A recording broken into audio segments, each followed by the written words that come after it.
You want to get in shape, but where do you even start? Every time you try, you either fail, lose motivation, or feel embarrassed to keep going. Sound familiar? You're not alone. People struggle not because they're lazy, but because they don't have the right approach. But what if I told you that it's easier than you think? Let me show you how, because I've been there. Back in 2016, I used to be severely underweight. I would weigh 120 pounds and was too scared to wear t-shirts in high school. I felt like all the eyes were on me, and my thin arms were literally the thickness of a stop sign pole. And I knew I couldn't live like this any further. That is why one day, I decided to take control of my fate. I decided that I needed to change. I knew I was too insecure to lift at the gym, so I figured out a way to do it at home for 3 months. What followed was a transformation not only to my physique, but also my mindset, which increased my confidence like crazy and allowed me to have new friends and finally wear t-shirts in public.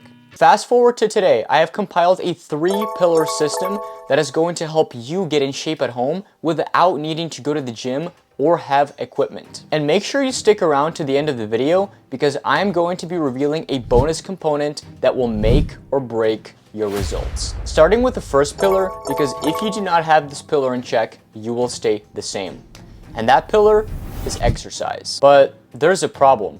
There's so many exercises out there, how do you know which ones to do?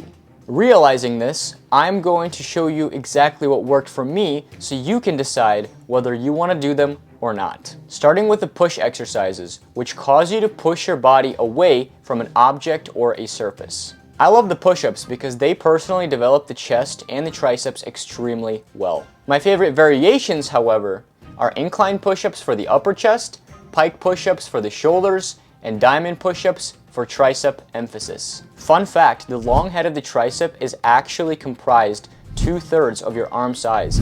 So let's get into the exercise that develops the muscle. My favorite is the bench tricep dip, where you lower yourself on the bench and push yourself up while feeling the stretch in the tricep. You can also make the exercise more difficult by putting a weighted object on your lap and completing the same exact movement. Upper body is great, but if you want to have extremely defined glutes and quads, this next exercise is crucial. I personally like the pistol squat, where you hold onto a door frame and lower yourself down with one of your legs while keeping the other leg fully extended out and then pushing yourself back up on your feet. Unlike the bodyweight squat, this exercise causes much tension in your quadriceps, which actually causes significant growth from just doing the exercise at home alone. Alright, let's switch gears. Because although push exercises are great, it is the pull exercises that cause you to have that nice V-taper back and bulging biceps, or defined biceps if you're a girl.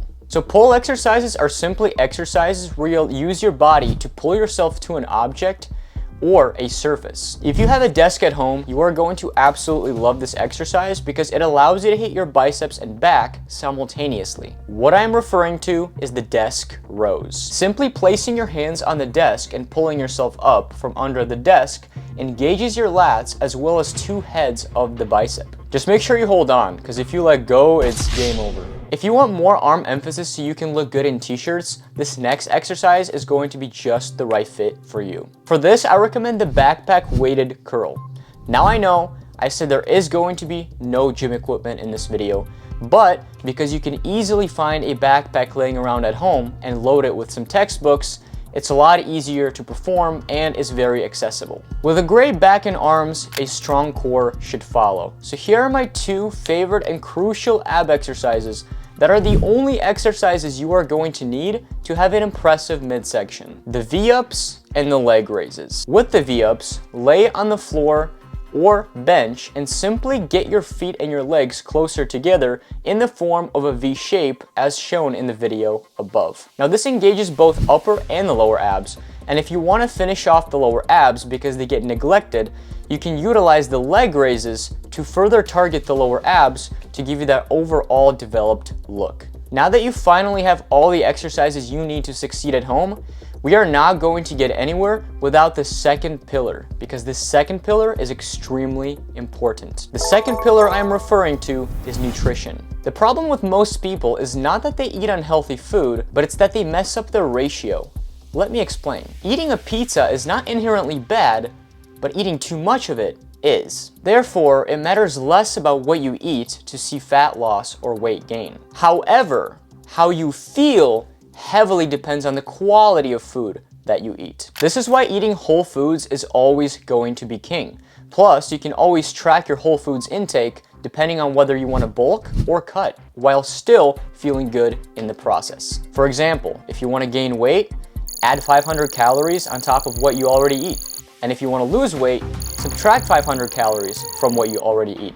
It is literally that simple. With that being said, here's a list of some of my favorite foods that allow me to stay lean and feel amazing. For cutting, I recommend filtered milk, carrots, blueberries, Greek yogurt, eggs, low-calorie bread, rice cakes, as well as buckwheat. For bulking, I recommend whole milk, bananas, avocado, chicken, steak, peanut butter, rice, and other foods that are less healthy but you enjoy. The key here is consistency, not to be perfect.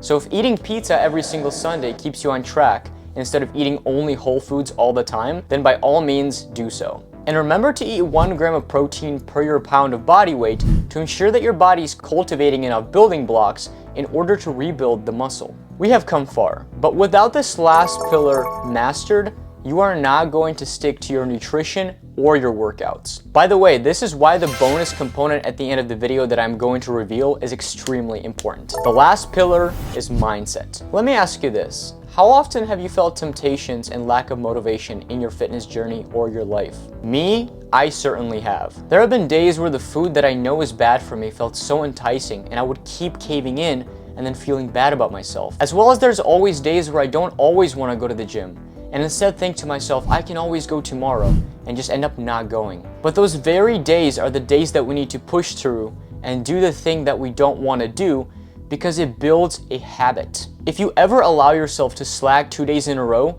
you will understand this because your body and your brain starts building a pathway in order to ensure that that exact habit is performed easier.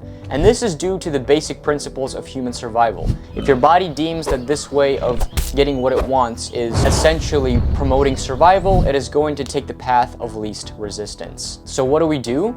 Begin by utilizing your environment to your advantage. You see, Homo sapiens are great at having discipline, but the environment is always going to make us cave every single time. Think back to the words you started using simply because your friends in your friend group were always using them. You were obviously influenced by your environment. This is why they say that you become who you hang around with. With that being said, I would not bother buying the foods that are clearly going to tempt you. Just leave them at the store. Motivation is tricky because it always changes. It is based on human emotion, and human emotions always change, so there's no consistent way to be motivated. I didn't always feel motivated, but what I did was create a habit of taking action despite of how I feel in order to get the things done that are meaningful to me. If you make this a habit in your own life, you will actually quickly realize just how much you love the activity, even though starting the activity was extremely difficult in the moment. On top of that, I want you to do a quick little exercise with me. Close your eyes. Think into the future of what it will feel like to have your desired physique. Think how confident you will feel in your new body at the beach. Let this imagery be your true north compass. Let it guide you through the toughest days. With all this being said, you are now officially equipped with all the tools that you need in order to get fit at home. But not so fast, because you are missing one crucial component that ties it all together. Remember the bonus component I mentioned at the beginning of the video? This is what 80% of people get wrong and why they stop themselves from seeing lasting results. It's what I failed to realize, which caused me to be on and off with my progress and halted my results for the longest time. The component I am referring to is grace. You see, if you constantly beat yourself up from not seeing progress fast enough, you paradoxically slow it down. It's a funny paradox because the more pressure you put on a certain outcome, the less likely it is to happen. An analogy I personally like to use is trying to get the donkey to move with a carrot instead of the stick. Let go and realize that this is a marathon and not a race. Learn to be compassionate with yourself and have grace. Because a fitness journey is just as much of a spiritual journey as it is a fitness journey. You are learning to become a new person. So what's one action you can take today to kickstart that process? You've already watched this entire video and are already so far, and all that's left is the next step. Begin by blocking 1 hour of your day for at least 2 times during the week to practice these 3 pillars as well as the bonus component of grace. Your future self is cheering you on, and frankly, so am I. Until next time.